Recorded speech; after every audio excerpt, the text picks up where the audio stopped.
It is Monday, November 17th, and you're watching the Sick Podcast. Trust the process. It's Monday, which means we're talking Habs, and boy, oh boy, there is no shortage of topics to tackle here, Snake. The Habs have won one game in their last six. The goalies can't seem to stop anything. Doc, Newhook, Gooley, and Laine are all out long-term. The power play is in shambles. Everything is going downhill, Snake. We're going to talk about all of that. We're going to talk about maybe if the Habs need to get a little bigger. Are they struggling against bigger teams? We're going to tackle that. A little later on, we're going to talk about the Laval Rocket, who are on a roll. Jacob Fowler, 3 shutouts in 9 games. How about that? A little update on David Reinbacher as well. And as promised, Snake this weekend made a little trip over to Ottawa to go catch one of the top prospects in the 2026 draft. And of course, we're going to finish off by digging in the mailbag. So all of that is coming up and a whole lot more right here, right now. Turn up your volume. Because you're about to listen to The Sick Podcast. Trust the process. The sickest NHL prospect podcast with Snake and Shayne. With the 5th overall selection in the 2024 NHL Draft, the Montreal Canadiens are proud to select Ivan Demidov. It's gonna be sick. Producer Shane here, joined as always by my co-host Simon, the Snake Boisvert. Snake, how are we doing today? Doing great, Shane. How about you? Doing all right. A little sore, spent the weekend changing my tires, right? It's winter now, and I had to be a good citizen, do that before December 1st. But I want to remind everyone that if you still haven't bought your winter tires, time is running out. We are November 17th, all right? So if you're in Quebec, you have until December 1st to get your tires installed. The good news is you can pick up GT Radial tires at any Point S garage starting at $89 per tire. Pretty good deal. If you visit points.ca, you can shop for GT Radial tires or find your nearest Point S location, all right? Unfortunately, I don't have GT Radial tires. I'm a little jealous of whoever won that contest we were running there. The contest has ended, by the way, folks, okay? If you didn't jump on that, you missed the boat. Sorry to tell you. But yes, go check out points.ca and go get your GT Radial tires, folks. Don't be that dum-dum on the road, all right? Moving on to hockey, Snake. There is, like I said, there's no shortage of topics when we talk about the Montreal Canadiens because it's been a bit of a roller coaster this year. Started off really high, right? Everybody's happy. The young team, everybody's having success, and now it has crashed down fast. 1 win in 6 games. Like I said, the goalies can't stop anything. The power plays in shambles. The injuries. Oh boy, where do you want to start with this? Well, I think that basically, a season lasts, 26 weeks approximately. So you're not going to have 26 perfect weeks, and you're going to have ups and downs. And as we saw last season, the Habs can be such a roller coaster team. Yeah. I mean, last year at this time, they were awful. Then they picked up before the end of the year, that great trip. During the Christmas holidays. Then it went down again in January. Then after the Olympic break, they really picked up again and they made the playoffs. Mm-hmm. Are we going to see the same kind of year this year? Well, this year it started off differently in the sense that they were at the top of the hill and now they're going downhill. Now, will they be back? Well, with the talent that they have, I think logic says that, yeah, they will. I mean, they're not going to lose 5 games out of 6 for the rest of the year. But now it's just a bad time for the Habs. The power play, I'm not too concerned because, again, you have your ups and downs. And at some point, just take a little bit of an adjustment. I remember last year they brought in Laine Hudson and then it took off. So I'm not too worried about these things. My concern with the Habs, honestly, when I look at the schedule, I realized that at the beginning of the year, they won a lot of close games, where they tied the score in the last couple of minutes and they won in overtime. Okay, good teams do that. So, again, we know that it's not always going to happen this way, but I'm okay with this. My issue with the Habs is, are they tough enough when it comes to facing teams like the Kings, the Stars, the Bruins, and there's a few teams out there who can play really tough hockey. Yeah. And and where I'm going with this is, how do you not change the mix, but how do you add to the mix? And because individually, when you look at a roster, any team, but let's take the Habs, Yeah. For instance, because we're talking about the Habs. Individually, you can grade every player and say, oh, this one's good, this one's good, this one's having good seasons. But when you look at the mix, sometimes you feel that you have a little bit too much of something, not enough of something else. And that goes for any team, really, because there's only one team that wins the Stanley Cup. So everybody's going to model themselves after the Florida Panthers of the last 2 seasons. Yeah. And whoever wins this year, if it's not the Panthers, well, there will be a new model to follow. But one thing is sure, you need size and grit and in the playoffs. And I just think that last week maybe showed that weakness with the Habs. I don't know what you think. Maybe it's just a bad week, but I doubt that it's a coincidence, that they lost decisively to the Kings and the Stars. Snake, what's interesting here is that everybody who's seen those games would agree that the Habs looked small. They looked a little scared in a sense, which is interesting because when you look at the numbers, they tell a completely different story. Against Boston, the Habs had 27 hits. Boston also had, the Bruins also had 27 hits, right? Against the Stars, the Habs had 30 hits. The Stars had 17. Against the Kings, the Habs had 21 hits. The Kings had 10, right? They've out-hit their opponents in all of those 6 games, except against the Devils, 14-19. So they're hitting their opponent. But Snake, I think the point we're trying to hammer home here are puck battles. The amount of times that the Habs are pushed off, right? They're muscled off. It's not always about hits, right? It's about imposing yourself physically. That's what we're trying to tackle here, right? You look at the players who are the biggest hitters, right? Uri Slafkovsky's got 35 this year, and people say he's soft. Come on. Zachary Bolduc has 33. Struble has 31. Josh Anderson has 28. Arbor Xhekaj and Joe Veleno have 27. Okay. Is there anything in common among these players, Snake?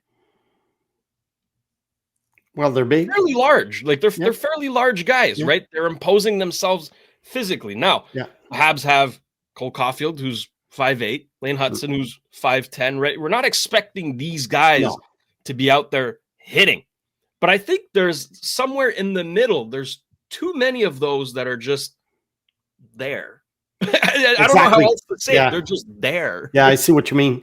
And also, I think what you're trying to look for with grit, you're also looking for some kind of talent from the players who have grit. Yeah. They have to be able to make plays and create scoring chances. Because if I go back to many, many years ago with Mailbag, I remember at the trade deadline, he went to get these really, really these players, this trio of players that were really, really, done. They were done. Yeah. They were washed out. Steve Ott, Dwight King, and Martinson, Ryan Martinson. Andreas Martinson. Andreas Martinson, sorry. I don't blame you for forgetting these guys in their prime. They were pretty useful. Steve Ott was a pretty good player when you think about it. Dwight King had some good seasons also. Yeah, World Cup champion. Yeah. With everybody was talking about the fourth line, with the Kings. Oh my God, Dwight King, and I agree. But I think he picked up these players way too late in their career. My point is, these gritty players, they still have to be efficient somehow at making plays and create scoring chances. Now, the question is, how do you get these players? How do you get this? Do you draft them? Do you develop them? Or do you get them through trade or free agency? Because I have a few examples, but one thing is sure, is that when you're scouting 17-year-old players, you can see the lazy ones and you can see the tougher ones, but it's very hard to know if the guys you like in terms of grit are actually NHL caliber players. Yeah. You know, it's nice to see a guy who's like 6'3" in junior hockey and he's 220 pounds and he works hard and he seems to be a perfect like bottom six player for your future Stanley Cup champion team. But can he play? And if you think he can play, well, these guys are going to be drafted very high. Yeah. Like if you take like at the top of the pyramid, the Kachucks, Corey Perry, Nazem Kadri, you know, guys who were drafted in the first round. Slav is an example. Slav is an example. He's leading the team in hits this year. Yeah. There's a reason why they took him first overall, because he had that blend that you're talking about, Snake, the skill and the physicality. Exactly. So these guys are not going to be available in the third round if teams feel that they have what it takes. Mm-hmm. Now, some of these guys were drafted later. Brad Marchand. Yeah. Now, I remember him in the queue. He was a pest. He had something, but, you know, he was not the tallest guy. Mm-hmm. So this is the type of player you were thinking, okay, is he just a good pest in the queue, or can he make it? Can he do it in the NHL? And on top of it, score goals? Well, he did. Mm-hmm. But he's kind of a unicorn. Nick Paul, I remember, another, I think, fourth-round pick. Nick Paul became a very, very good bottom six player in the NHL. One of my favorite ones. Could we guess that Nick Paul... there were a lot of Nick Pauls out there.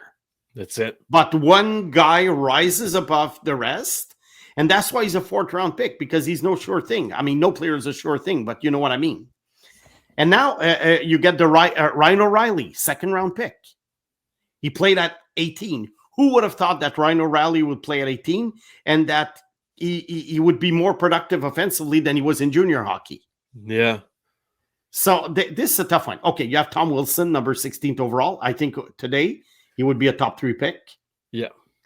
But he was still a first-round pick because teams saw that on top of being an enforcer, he could play.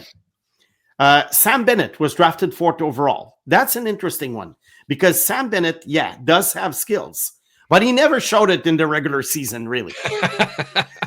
I mean, anybody who's into fantasy hockey is has been pretty mad at him for the last 10, 15 years that he's been playing. But come playoff time, Sam Bennett is a gamer. And I think that, and teams will pay the high price for some guys. I remember Ryan Reeves. I think Pittsburgh paid a first-round pick for this guy. I mean, that's another style of player. I don't think he was very skilled, but still, he was able to play. Will Kiley, New York Rangers. That's a great guy, but drafted later. Matthew Nice from Toronto, second round. Again, there were doubts about, can he be a very good player and not just, a little pest, basically. And Matthew Nice, is having probably he's outplaying his rank of selection. Sure. So it's a few examples that I gave you. And the last one I want to talk about, and which shows how the NHL is a copycat league with the Florida Panthers. Brady Martin was drafted number 5 this year. Mm-hmm. Brady Martin has been compared to Sam Bennett in the sense that, is he going to be a productive player? I'm not sure, but he's a gritty guy with skills. Yeah. But how skilled is he? Does he deserve to be picked at number 5? And the dilemma you have when you pick, let's say, at number 5, and you see a guy like this, and you say, okay, this is our next Sam Bennett. But you might draft him over a guy at number 6 or number 7 or number 8 who scores 85 points. And then if you win the cup, people will say, oh, you did the right choice. Brady Martin was the guy you needed. You needed the grit. But if you don't win, why didn't you take this guy who scores 85 points? And that's why I say that it's very hard to build a team because it's not just a collection of players. Because I remember at the Bergevin years, I did not really dislike the roster per se. And the point is, they had some pretty good seasons, but I wasn't crazy about the mix. And that's a different story. and the mix of players, because individually you can say, oh, this guy's good, this guy's good, this guy's good, and then as a mix, it doesn't click as much. So I think the Habs know, the Habs management knows that, they need bigger guys and everything, but where do you find them? How patient are you? Because if you draft them at 18, you can't expect impact from these guys before 3-4 years. Yeah. If they're too good, they're not going to be available for a trade. And if they are, you're going to have to pay something. Mm-hmm. Like Pittsburgh gave a first-round pick for Ryan Reeves. Now, if the Habs want a player, I don't know, I'm just saying anything, a player in his prime, let's say, if they want to get, I don't know, Matthew Tkachuk, well, I know he's not going to be traded, but you see, my point is, well, he was traded once, but for a different reason. But they paid Huberdeau. They gave Huberdeau for him. Huberdeau had been a 100-point player. So if you're going to get a player like that, don't expect to get him for a second-round pick and Owen Beck. But you can also get grit, I think, for the middle of the lineup, and these guys won't cost you as much. But this is where you have to make choices, like the Buffalo Sabres did. They traded Matthew Savoy for Ryan McLeod. Yeah, that's a typical trade of skills, smallish player with skills against a bigger player with some skills. Mm-hmm. Because really, McLeod can play. He skates like the wind. Yeah. He can score points. He's not a high point producer, but he can score. And maybe the Habs at some point, when they have a surplus of something, they could think of that kind of trade. But you have to have a surplus, because you can't just create a hole somewhere by filling another hole elsewhere. Mm-hmm. So if you say, oh, let's trade Cole Caulfield. Okay, how many great scorers do you have? Yeah. He's, Do you see my point? But it's one step forward, one step back. You're still at the same spot here. But if you had 3 5'7" guys or 5'9" guys who can score 35, 40 goals, then you can part with one. Exactly. Yeah. Yeah. So, But if you trade Cole Caulfield for a greedy player who can score, I don't know, 25, 30 goals, okay, great. But you've created a hole somewhere. So I think as the Habs accumulate young talent, because remember, this is a rebuild. The rebuild is not over. I think some people thought that it was over because of the great month of October, but the Habs are still building. And I think probably, can't use Jeff Gordon. They would probably tell you the same thing. This is not a finished product yet. No. But as they accumulate assets, and as these assets prove to be good, then maybe at some point, if Michael Hage is good, if Zarovsky is good, then you have, Hage, Zarovsky, Demidov, Caulfield, Slavkovsky, Suzuki, Bolduc. Then you're starting to accumulate talent where at some point you can trade from a position of strength and do a Bolduc-Mailloux trade. Let's say in the sense that you need something, they need something. Yeah, you have too many defensemen. You can get rid of St. Louis. St. Louis thought that they had too many forwards, but Montreal thought that they had too many defensemen, and there was a match. But this is very hard. The Savoy McLeod trade, the Bolduc Mailloux. This, or you have to get a guy who's a disgruntled player, like Matthew Tkachuk. Or a guy who's about to be a free agent. He's willing to sign with you, like Noah Dobson, because that was the case. Noah Dobson was resigning in New York, but he was willing to sign in Montreal. So, but these things don't happen very often. You got to be a little bit lucky. The timing has to be right. So that's my point. But all this to say that I think the Habs need to change the mix a little bit. But they do know. And but some contracts, like Gallagher, Anderson, you can't just trade them away easily. No. So they're going to run out. And I just said, I'm very patient. I thought that this year, it was another year of progressing and young players and established players getting better. Suzuki, Caulfield, pretty much in their prime. Noah Dobson too. We're still waiting for the goalie. You were talking about goalies. We're still waiting for the goalie. But the goalie is at the Montmorency Metro. Yeah, I like that. We're going to talk about that a little later. But Snake, to further your point here, I think if I were to like narrow it down and say, okay, what do they actually need? What are they missing? Mm-hmm. I don't think they have enough elite forecheckers. Guys that, you know what? You dump the puck in the back of the zone and they punish the defenseman and they create plays out of that, right? Slavkovsky could do that. It's a bit on and off, right? He's still learning kind of the groove, the consistency of it all, but he can do that. He has that in his tool bag. Josh Anderson, to a certain extent, can do that. Zachary Bolduc, sure. It narrows down pretty quickly. I think they need another elite forechecker. And those guys, like you mentioned, Snake, like either they come out of nowhere or when you know there's going to be one, they're taken in the first round, okay? There you go. A few go. more names to further your point. Yeah. Mathieu Olivier in Columbus, right? Mm-hmm. One of the probably the toughest guy in the league. This guy is an actual nuclear deterrent, right? And he's a heck of a hockey player. Yeah. He is a heck of a hockey player. Like he does both. Second name, Kiefer Sherwood. 12 goals this year. This guy's just hitting anything, right? That's what we're talking about, right? And he's not a big guy, but he does. No, that's it. Yeah.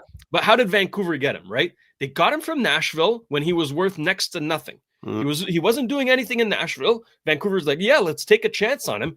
Look what you got now, right? Mathieu Olivier, correct me if I'm wrong, was drafted by the Columbus Blue Jackets. Yeah. They're like, okay, there's something interesting there, and there was. It's a complete crapshoot, but I think, let me ask you this. Do you have faith that Kent Hughes can find that proper mix that you're talking that the Habs are missing? I think there's a little bit of luck involved, honestly, because Kiefer Sherwood, either it's great pro scouting or it's just pure luck. And also, is it sustainable? How many years of Kiefer Sherwood, the way he plays right now, are you going to get? But last week, when they lost to the Kings and to the Stars, the Stars, they're a highly talented team. Yeah. Okay, so let's put this thing aside. It's a different animal, but let's look at the Kings. Talent-wise, look at the rosters one by one. Yeah. Don't you prefer the Habs roster? I would. Overall? Listen, Kempe and Byfield are good. They're really good players. Yeah, but overall, when you look at the names, but the Kings, they're monsters. Like they were monsters when they won the Cup. Yeah. But even more talented than they are right now. And the reason why the Kings are doing well is because of that. Because it's not a highly talented team. They have good players, but I mean the defense, the defense core is really meh. It's okay. The Mikey Andersons and Doughty's, pushing 40 now, or I don't know how Clark he is. All right. Brent Clark is okay for a young offensive defenseman. But, I mean, you're talking about Cody Ceci, Joel Edmondson, and Brian Dumoulin, right? Exactly. But it's. Is it coaching also? It could be coaching. It could be the way that the style of play, because one coach can change the style of play. Look at Joel Quenneville in Anaheim compared with Greg Cronin. Greg Cronin was he was at the other end of the spectrum. It was all, grind. And Joel Quenneville is like, okay, open the valves and score. Yeah. I think you have to have a balance. St. Louis is more of an offensive guy. I mean, for a season ticket holder, it's great. I mean, in terms of the show. But do you want to win? Do you want to show? Or do you want a balance of both? But as the Habs progress, I think they could do both. But there's a long way to go in the playoffs. As it gets, harder and harder. First round, second round, third round. I mean, forget about last year. Last year, the Habs, weren't supposed to make the playoffs. They made the playoffs. They lost in 5 games. It's fine. It's just like it was good for to learn, what it is to be in the playoffs. And I thought it was a good experience. Now, this year, there's a good chance they're going to make the playoffs still, I think. I saw odds, at 50% or whatever. But, these odds can change very quickly. They win 5 games in a row and they go back up to 85. So, but let's assume they make the playoffs this year. If they want to win one round, they got to get tougher. Oh, for sure. For sure. We saw it against Washington. I mean, Washington's kind of an extreme example of, they've got Tom Wilson. They've got these guys Nick Dowd, all that stuff that, they're in your face. They're cross-checking you in your face. They're very intense. They're an experienced team as well. Let's not forget the Habs are the youngest team. Yeah. And Snake, I mean, this has to be brought up at some point. The only Stanley Cup winner on the Montreal Canadiens is Alex Newhook. And he's 23, 24. How old is he? I think he's 24, right? So yeah, he was drafted in 2019, so he's 24. Yeah, exactly. So there's no real pedigree on this team. Sure, there's guys that have been to the finals. Gallagher, Henderson, Suzuki, Caulfield have all been to the finals, but they didn't win. Not many players on that team know how to win yet. So that's why we're saying it's gonna take time. Like, this is not the end all be all. Like, this is not the contending team. They're gonna keep going here. And Snake, one more point I'd like to ask you in regard to the topic we're tackling here is, okay, we're talking about maybe acquiring the more grit, more physicality, more size, but do they already have that in-house? Okay, a lot of people are infatuated with Florian Xhekaj, and rightfully so. He showed some nice things, right? Luke Tuck, is there an NHL potential there? Tyler Thorpe, Owen Pratt's on defense. He's a physical guy. Do they already have that in-house? The thing is, they're young. I don't think Luke Tuck is NHL material. Florian, I think perhaps at some point, but he has to prove that last season wasn't a fluke. Because remember, he had a very high shooting percentage. But, if he's a tough guy, even if he scores 6-7 goals a year in the NHL, it's fine. We're not looking for Florian to be a top 6 player either. No. Look, Owen Protz, he has a long way to go. Tyler Thorpe has a long way to go. I mean, it's okay. They drafted these guys, but we won't know before a few years. So it depends on when do the Habs start pulling the trigger to try and win.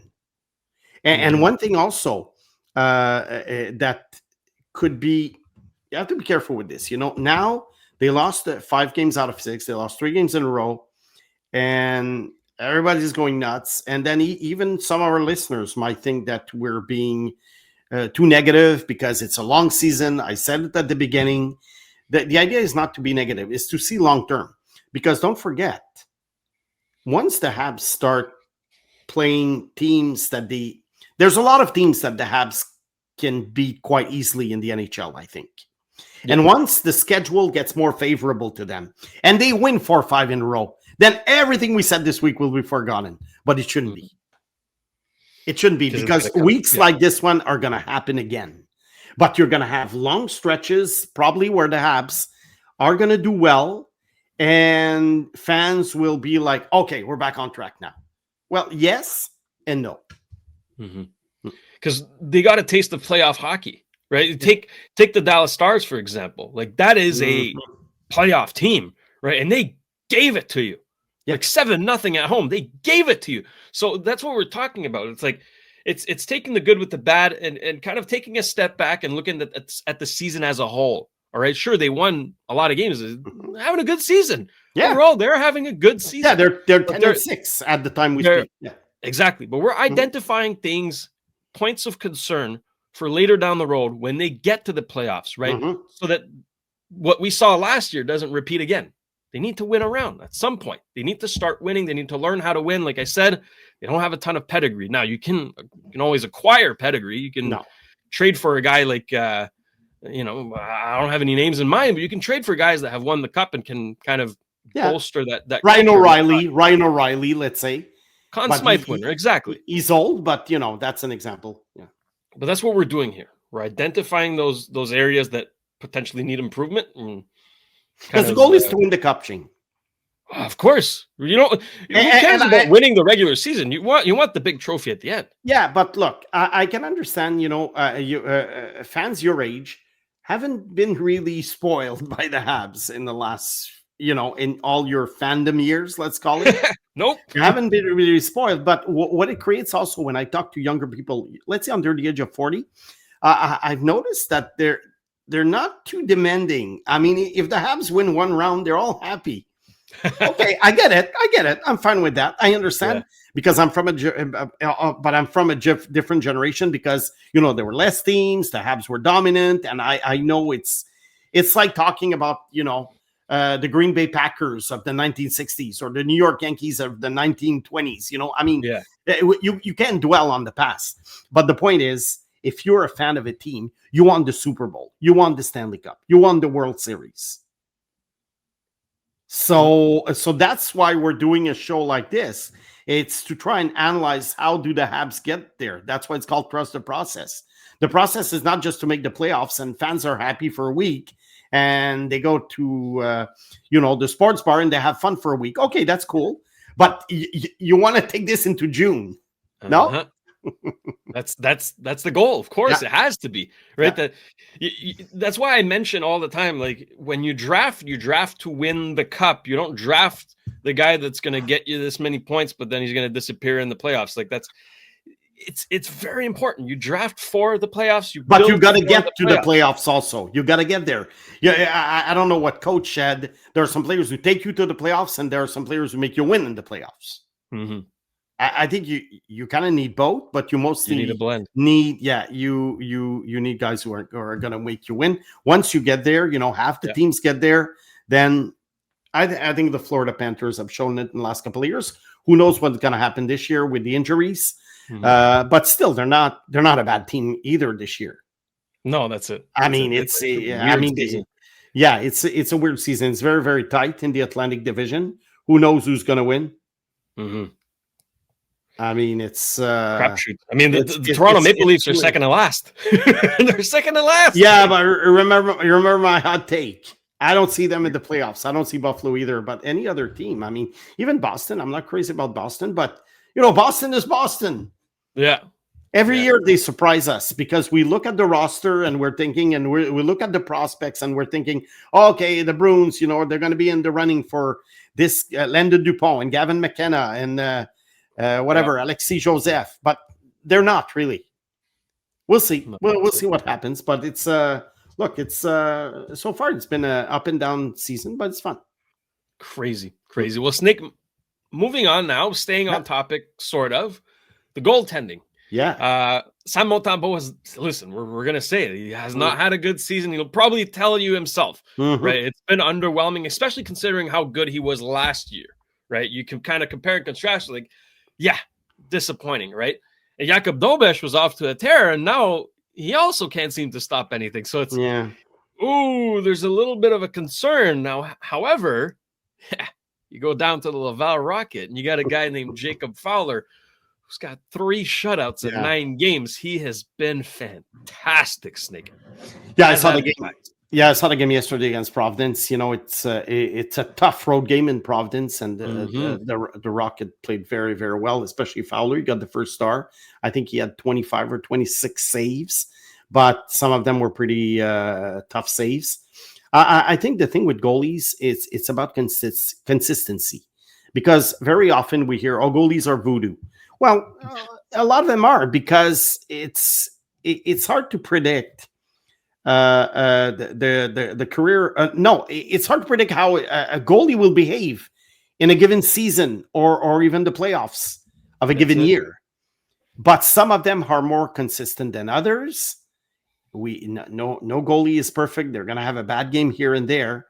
But what you want out of a goalie is a 10, 12-year run where you put him in the net. I like Carey Price, but Carey Price was, a notch everybody else. But you know what I mean. Vasilevsky or guys like that you can put in front of the net, and night in, night out, they're going to do the job. Yeah, you're going to give you a chance to win. I think Jacob Fowler is this guy. So again, let's be patient. Montembeault, he's a placeholder. We knew he was a placeholder 3 years ago. He had some very good times. He had some, bad times. Last year, he didn't start very well. Then he finished well. Dobeš, to me, I always said, can be a good number 2. Yeah. But I don't see the qualities that would make him a consistent goalie a la Jacob Fowler. Mm-hmm. So I'm not worried about the Habs' future in that, except that we have to be patient. You can't just throw Fowler to the Wolves now. Anyway, it's a 2.01 goalie average, but he's 21 years old. And goalies take longer to develop. And even if it seems like Fowler could be ready sooner than other guys, I think Fowler will be ready before the age of 25. But I don't think it would be a good idea to just throw him to the Wolves now. Maybe give him a couple of games at the end of the year if, the Habs are in the playoffs or out of the playoffs, let's say. But there's no rush, and I don't think they're going to do it. Just dominate the American Hockey League. Vasilevsky did it in Syracuse before they called him up for good. So if it's good for Vasilevsky, I think it's good for Fowler. I'm happy you say that, Snake, because I've seen a lot of comments saying, right, though, they're panicking. A lot of fans are panicking. I get it, right? When you got goalies who aren't really giving you a chance to win, it's frustrating. And you want the guy who's been winning, who's been shutting out the opposition. But I completely agree with you. He needs to marinate and dominate. You don't want to burn this guy. You don't want to burn this guy because he's your crown jewel. Mm-hmm. You don't want to burn. I know we've talked about the other goalies, Volukin and Cournoyer and these guys, and I think they're fine. They're fine prospects, but the main guy to follow is Jacob Fowler, and it's been like this for a couple of years, ever since the Boston College years. Yeah, and that's why the Habs signed Kaapo Kähkönen in the offseason, so that if ever they needed a call up, he would be the guy. Yes. Let Fowler dominate the AHL and then bring him up. Kähkönen is the perfect number 3 goalie. Exactly. Perfect guy. You call him up if Dobeš or Montalbo is injured.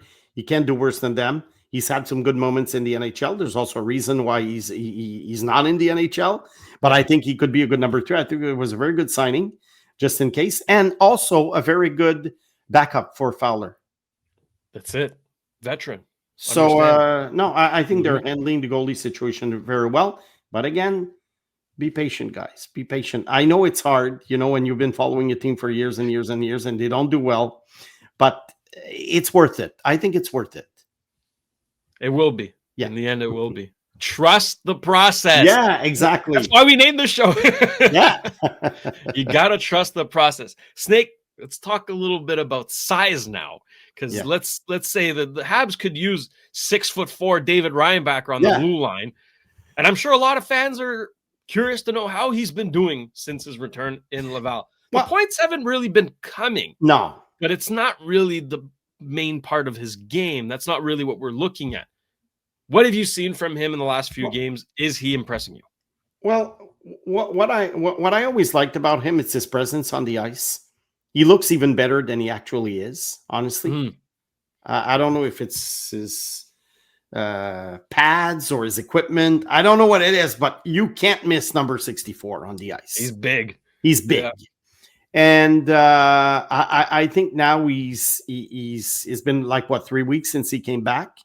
I think he's getting better and better in terms of being more confident handling the puck. Probably the injury is not bugging him as much as it used to. I think Reinbacher, honestly, he does need more time in Laval. I want to see him perform at a high level for many games before calling him up.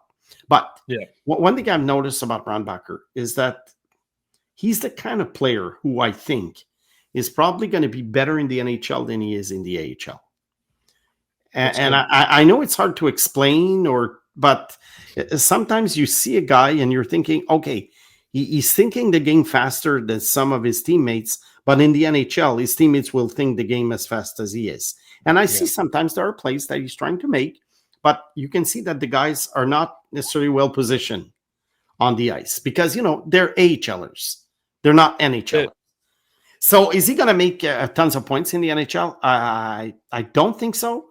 But I think I do think he's going to be more productive in the NHL than he is in the American Hockey League, and I do think that as part of the mix, the mix we were talking about, as part of the mix of defensemen that they have, I think is going to fit in very well with Hudson, Dobson, Madison, Alex Carrier. I'm not talking about Gouli because he's always injured, honestly. Yeah. Okay, it can't just be bad luck after so many injuries, after so many years. So I think we have to use, are we going to start using the word injury prone with him? I know it makes a lot of people crazy when I say that, but you can't really count on him. So if he's there, fine.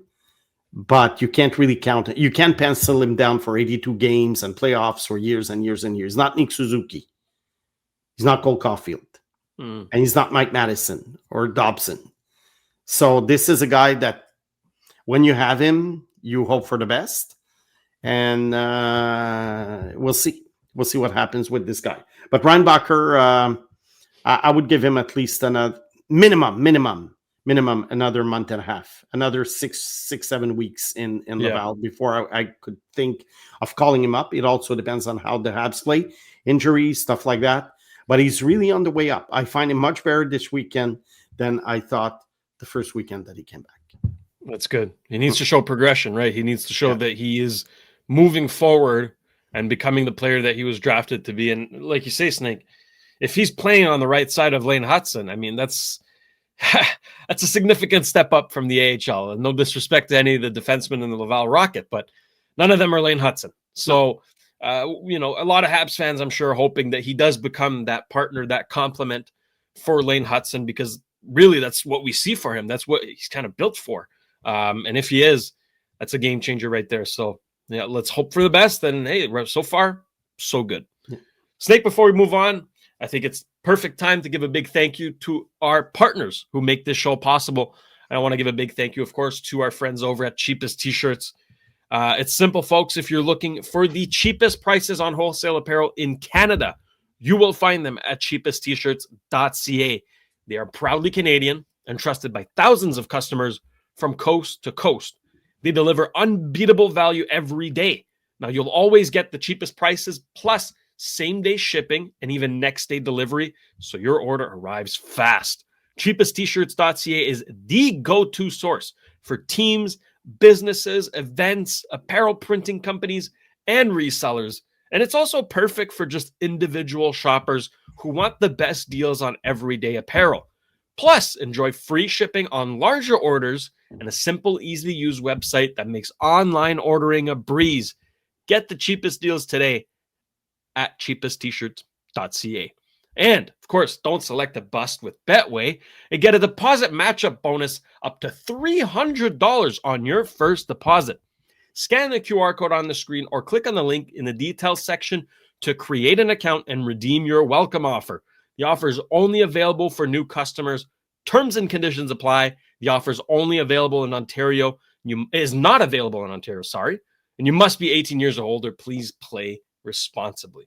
Snake, this weekend you made a little trip over to Ottawa to catch some hockey games, and in doing so, you got to see the Niagara Ice Dogs play. And one of the top prospects for the 2026 draft, Ryan Rubrick, who I know you're very fond of, you got to see him live. So I think we're all waiting for a little scouting report. Yeah.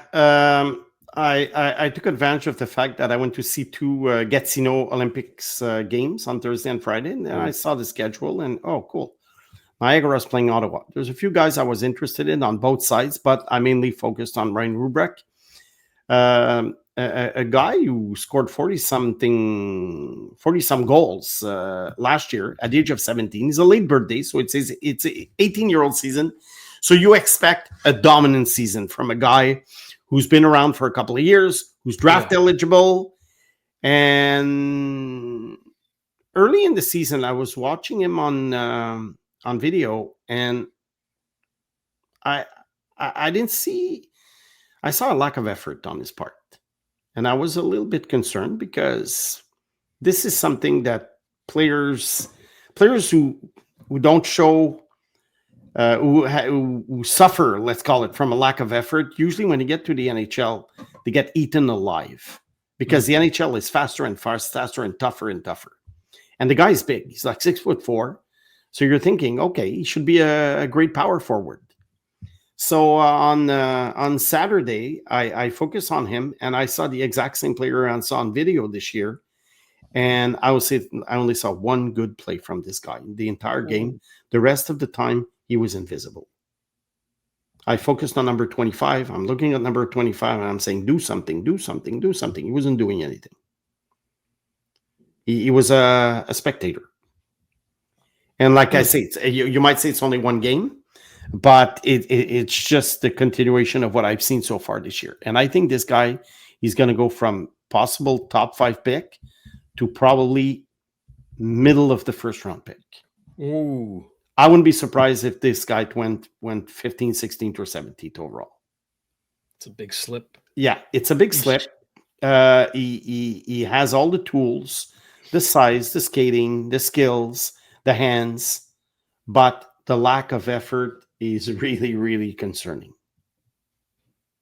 So that's my take on Ryan Rubrek. I think he's gonna go down on my list, and I think he's also gonna go down on NHL scouts list as the year goes on, unless he picks up. But I don't trust guys who show a lack of effort like he does. I don't trust these guys because either you look at the NHL, is littered with guys who showed a lack of effort and didn't make it, although they were talented. And think of these high scoring guys. Let's go like recently, okay? Remember Arthur Kaliev, 50 goal scorer in the OHL, drafted by the Kings in the second round. For a lot of teams, I think he was a no draft. Didn't even want to touch him with a 10-foot pole. And fans who didn't see him play would say, well, why isn't the 50 goal scorer picked up earlier? Mm-hmm. Well, then when they saw Kaliev play, they said, okay, now we understand why he wasn't picked up earlier. Yeah. So that's one example. I'm not saying Rubrek is going to be Kaliev, because Kaliev is really like he's at the top of the pyramid of it's what got I'm some off-ice issues as well. Yeah. There were tons of red flags around this guy when he was drafted, and that's why he went 50th overall. Rubrek is not going to go 50th overall. It's just that Rubrek right now. Remember Brad Lambert? That was another guy. Yeah. Some people had him number 1 at one point. I remember that. He went number 29. Yeah. And now he scored a goal recently for the Jets, but he's mainly been down in Manitoba playing for the Moose. So again, I'm not comparing Rubrek to Lambert or Kaliev, but I'm just saying that the lack of effort has to be concerning, even with highly skilled players. So I see right now, as we speak in November, a mid first round pick, which is still okay. But when we're talking mid first round picks, we're talking middle of the lineup players and not top line players like Rubrek would have been. Not would have been, but Rubrek would have been drafted probably in the top 5 or 6 had he been eligible last June. That's it. Because he just missed the draft by 2 weeks, I think. I think he would have been top 5 pick. He would have been top 5 pick for me too. Now, you might ask, what about the lack of effort last year?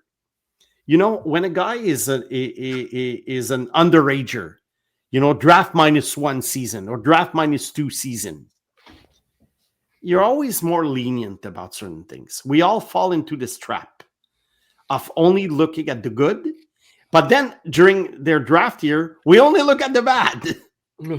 Well, or mostly look at the bad, because we're thinking, okay, now we have to figure out, is he worth drafted or not? Because you sort of as a scout, not that you chicken out, but I would say that as you get closer to a draft, your job is more on the line. So if you're evaluating guys a year before, and you're like, okay, well, no worries, I can be very positive with the guy because he's not draft eligible. But when you get to the draft year and you have to fill in reports, and if you're going to put your fist on the table for a player, he better be good, otherwise you lose your job. And that's why we're probably the scouts are probably more demanding during the draft year. Sometimes it's fine. Yeah, sometimes they're too demanding, so they pick apart the player a little bit too much. But sometimes it's justified. And I think that's what it is with Rubrek. So we'll see. We'll revisit the 2026 draft topic. There are a couple of 16-year-old guys that I liked a lot. One of them, Ryerson Edgar. That's a name to remember. Ryerson Edgar plays in the Ontario Hockey League. I saw he didn't play much because he's 16 years old, but I saw skills. I saw the will, to do well, and probably a guy to follow next year. Look, the American Hockey League is the Ontario Hockey League, is very, very strong hockey. Yeah. Always has been. I mean, you watch these games, it's almost like you're watching an NHL game, minus the experience. But you're seeing the same style of play, and there's a lot of skilled players. I mean, at some point, I found myself watching like 7 or 8 guys who have NHL potential on both teams. Although I my main focus was Rubrik, I saw other guys, and I'm thinking, oh my God, this guy. So this is a very interesting league, and I'll be back before the end of the year and try and catch on the guys from Peterborough has a couple of guys. I want to see Ethan Belchets for Windsor, who right now is in my top 3-4. So it's going to be a good draft at the top. Then I would say it's like any other year, because people always ask us, is it a good year? Yeah. Well, it's a good year. Every year it's pretty much the same thing, except at the top there's a difference. But when it comes to the 16th player, the 22nd player, the 30th player, every year is pretty much the same. But some teams get either luckier than others, or they do better evaluations than others, because very often the 16th player is better than the 14th player taken, or the 21st player is better than the 18th player taken. But that's what it is. That's it. Well, Snake, I think this discussion kind of leads in perfectly into our mailbag segment.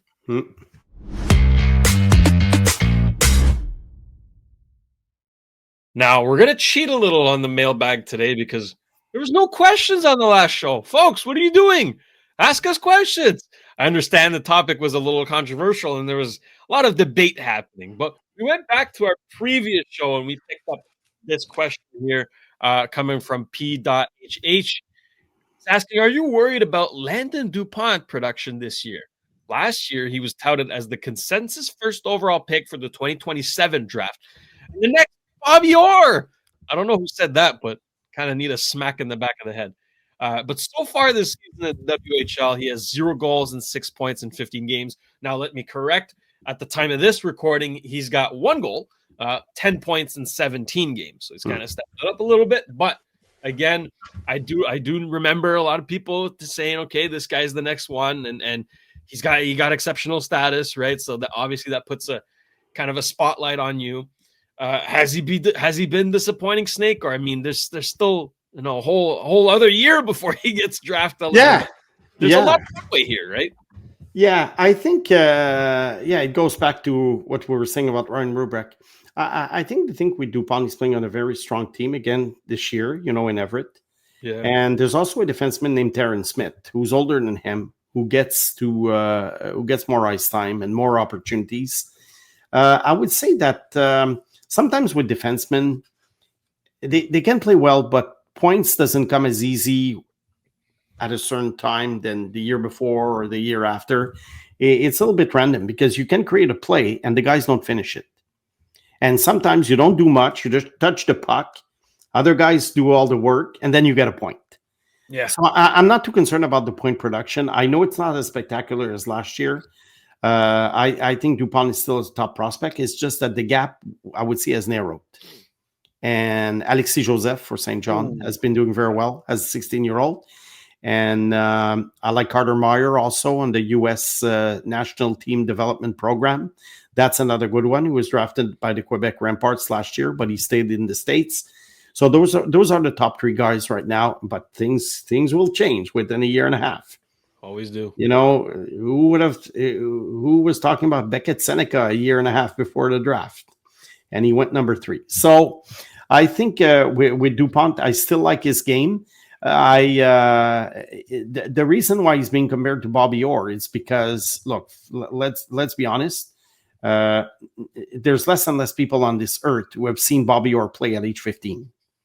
Okay. I saw Bobby Orr play in the 70s as a kid, but I didn't see him in junior hockey. But it seems like ever since I've been following junior hockey, I've never seen such a good 15-year-old defenseman. I'm talking about Dupont.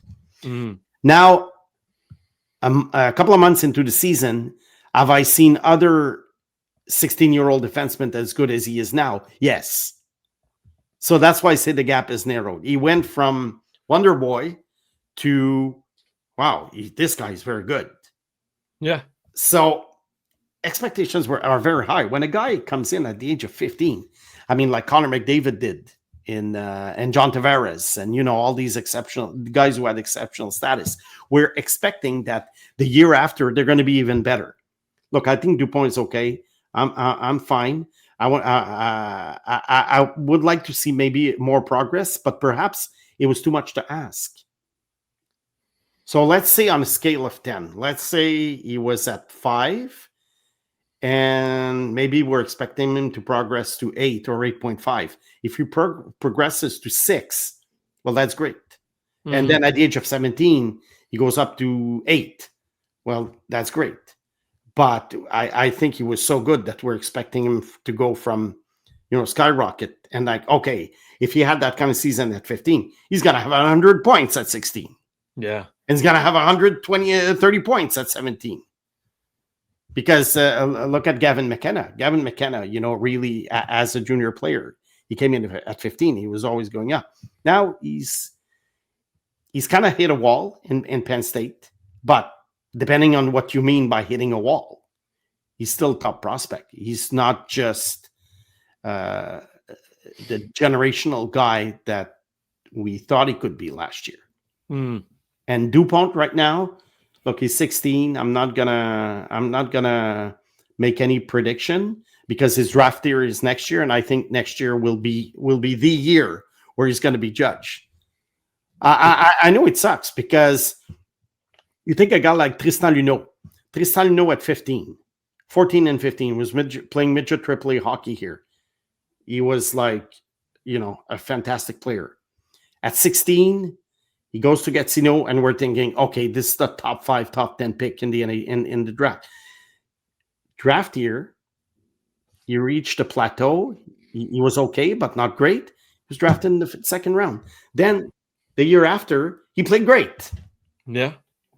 So basically, the 17-year-old season is a snapshot, but it's the most important snapshot in a guy's career. I mean, early on in a guy's career. That's how it goes. So it's crazy. No worries about Dupont, but no. Yeah, expectations I think were too high, including myself. Hey, if the commenter wants to see what could be the reincarnation of the next Bobby Orr, just tune into an Islanders game. You'll see something pretty special. Oh boy, Matthew Schaefer is something else. Snake, anything else to add before we get out of here? No, that's good. That's good. I'll see you Thursday. Absolutely. We will be back on Thursday, so make sure you're subscribed and turn on that notification bell so you get notified whenever we upload a new video, and send in your questions. For the first time, we didn't have any questions in the last show, so we want to hear from you, and we want you to ask questions, and who knows, we might be using yours in the next show. That'll do it for us today. For Simon the Snake Boisvert, I'm producer Shane. Thank you to Sammy and Rosa back at Master Control. This has been another edition of the Sick Podcast. Trust the process. We'll see you Thursday.